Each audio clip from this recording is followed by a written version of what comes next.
خان صاحب سنائیں بھائی. السلام علیکم۔ السلام علیکم بھائی صاحب، حکم کریں. وعلیکم السلام۔ جی صاحب. بھائی آپ نا حضرت ابوبکر اور حضرت عمر کے بارے میں بہت بولتے ہیں، ٹھیک ہے؟ جی تو جی صحیح. ایک آپ نے روایت، میں آپ کا مناظرہ دیکھ رہا تھا، آپ نے روایت پیش کی تھی مسند احمد 14 سے کہ حضرت ابوبکر نے جھوٹ بولا ہے، لیکن جب میں نے خود وہ روایت اردو ترجمے میں دیکھی تو وہ ایسا کچھ بھی نہیں تھا اس میں۔ تو کوئی نمبر وغیرہ ہوگا بھائی کہ جھوٹ بولا؟ مسند احمد 14۔ حدیث نمبر 14. جی جی۔ وہ حدیث جھوٹی ہے نا، انا معاشر الانبیاء لا نورث ما ترکنا صدقہ، حدیث جھوٹی ہے. اچھا یہ حدیث آپ کہہ رہے جھوٹی ہے، اوکے۔ بالکل رسول صلی اللہ اور علیہ وسلم، یہ حدیث قرآن کے خلاف ہے. یہ قرآن کے خلاف. قرآن وورث سلیمان و داؤد. قرآن کہہ رہا ہے کہ سلیمان کو داؤد سے ارث ملا ہے.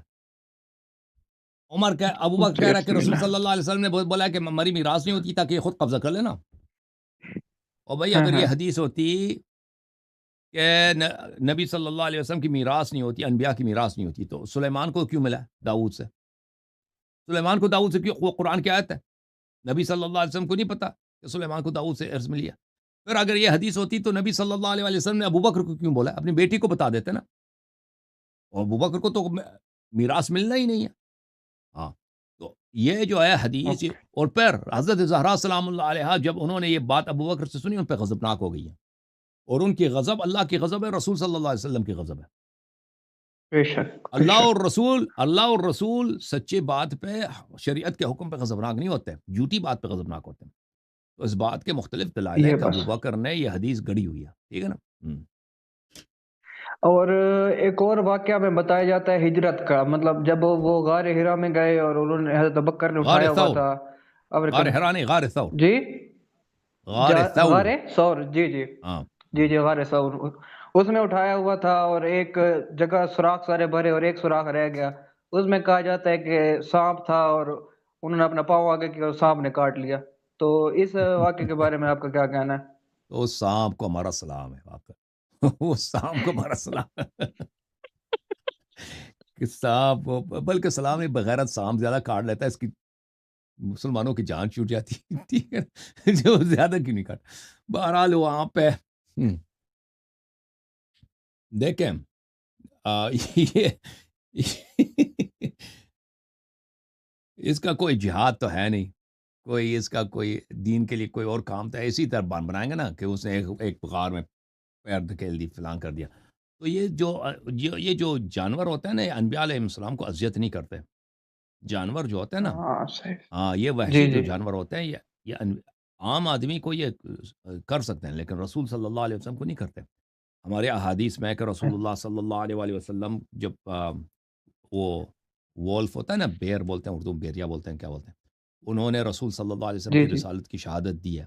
ٹھیک ہے نا. ایک دن حضرت ابوذر علیہ السلام، اس زمانے میں وہ مسلمان نہیں تھے، حضرت ابوذر، وہ اپنے گاؤں میں، جی اپنے قبیلے میں وہ چرواہا تھے، اپنے ان کے جانور وغیرہ ہوتے تھے. تو وہ اپنے جانوروں کو چرانے گئے تھے. تو وہاں پہ ایک بیریا بولتے ہیں نا وولف کو اردو زبان میں، جی جی بڑھیا۔ بیڑیا اس نے حملہ کیا ان کے بکریوں پر. تو ابوذر علیہ السلام نے اس کو بگایا. تو دوبارہ اس نے حملہ کیا کچھ لمحوں کے بعد، پھر اس کو بگایا، پھر تیسری دفعہ اس نے حملہ کیا. ابوذر جی علیہ السلام نے کہا کہ یہ کتنا بدبخت بیڑیا ہے، کتنا بے شرم ہے. میں نے 2 دفعہ اس کو بگایا، پھر حملہ کیا. ایک دفعہ اس نے عربی زبان میں کہہ دیا، اس نے کہا مجھ سے بدبخت زیادہ لوگ مکے کے لوگ ہیں. وہاں پہ اللہ تعالیٰ نے ایک نبی کو مبعوث فرمایا جو سب سے بڑا عظیم ترین نبی ہے، اور مکے کے لوگ اس کو جھٹلاتے ہیں. ابوذر ہکا بکا رہ گیا کہ کیا کہانی. اس دن وہ گھر گیا، اس نے کہا کہ اپنی بیوی سے کہا کہ آج ایسا واقعہ پیش آیا، بہت عجیب واقعہ پیش آیا، تو جی میں مکے جا کے جاتا ہوں. تو پھر وہ مکہ چلا گیا. جی مکے میں گیا، لوگوں سے پوچھا کیا ایسا کوئی واقعہ ہے یہاں پہ کسی شخص نے نبوت کا ادعا کیا ہے؟ تو لوگوں نے کہا کہ ہاں وہ دیکھو وہ بزرگ ہے ابو طالب، اس کا بھتیجا ہے وہ. تو وہ حضرت ابو طالب علیہ السلام کے پاس گئے اور کہا کہ میں دور دراز علاقے سے آیا ہوں، اور میں نے سنا کہ آپ کے بھتیجے جو ہیں انہوں نے نبوت کا ادعا کیا، مجھے ان سے ملنا چاہتا ہوں. حضرت ابو طالب علیہ السلام نے کہا تم کل آ جاؤ. تو وہ ابو ذر اس رات کو مسجد الحرام میں سوئے. تو اگلے دن ابو طالب علیہ السلام آئے، ان سے اپنے ساتھ لے کے گئے. جب ان کو اپنے ساتھ لے کے گئے تو ان کو کہا کہ ہمارا گھر ہے وہاں پر، وہاں پہ آ جاؤ. اب اپنے ساتھ لے کے گئے گھر میں، وہاں پہ ایک کمرے میں داخل کیا. اس کمرے میں داخل ہو گئے، وہاں پہ حضرت جعفر طیار علیہ السلام تھے. انہوں نے ابو ذر سے پوچھا کہ آپ رضی کون اللہ ہیں؟ تعالیٰ عنہ۔ ہاں، آپ کون ہیں، کہاں سے؟ ابو ذر نے اپنی کہانی سنائی کہ میں دور دراز علاقے سے آیا ہوں، میں نے سنا ہے کہ یہاں پہ کوئی نبی تشریف لائے، تو میں ان کو دیکھنا چاہتا ہوں. تو انہوں نے کہا جی ٹھیک ہے. چیک کیا تو دوسرے کمرے میں لے گئے. دوسرے کمرے میں وہاں پہ حضرت حمزہ علیہ السلام تھے، جناب حمزہ ابن عبد المطلب، چچا نبی صلی اللہ علیہ وسلم. انہوں نے چیک کیا.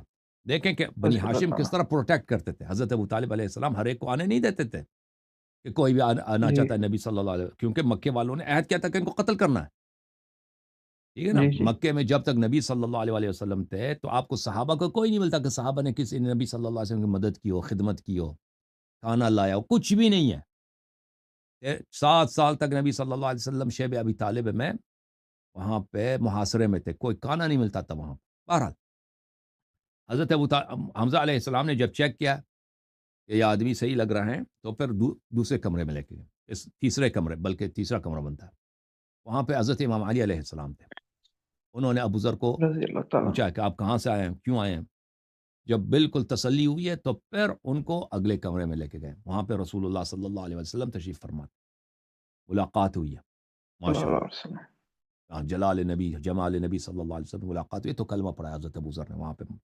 تو نبی صلی اللہ علیہ وسلم نے سبحان اپنا تعارف کرایا کہ میں اللہ کی جانب سے نبی ہوں، قرآن سنائے. ابو ذر فوراً مسلمان ہوئے.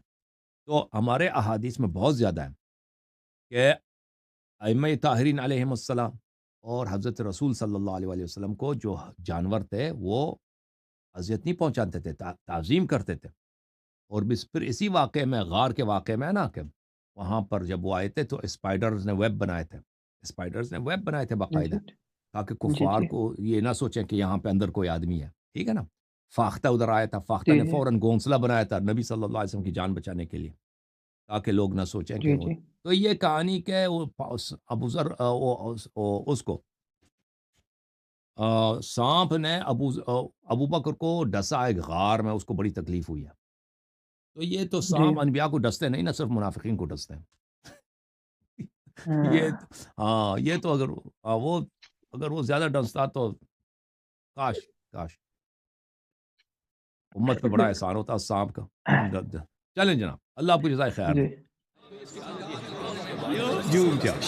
جھوم جاؤ، پرواز کرو، کیوں فخر سے سر اٹھا، کیونکہ اللہ تعالیٰ نے تمہیں انتخاب کیا. صراط حق پر صرف تم ہو، صراط ایمان پر صرف کیا، کیونکہ اللہ تعالیٰ نے تمہیں انتخاب کیا. صراط حق پر صرف تم ہو، صراط ایمان پر صرف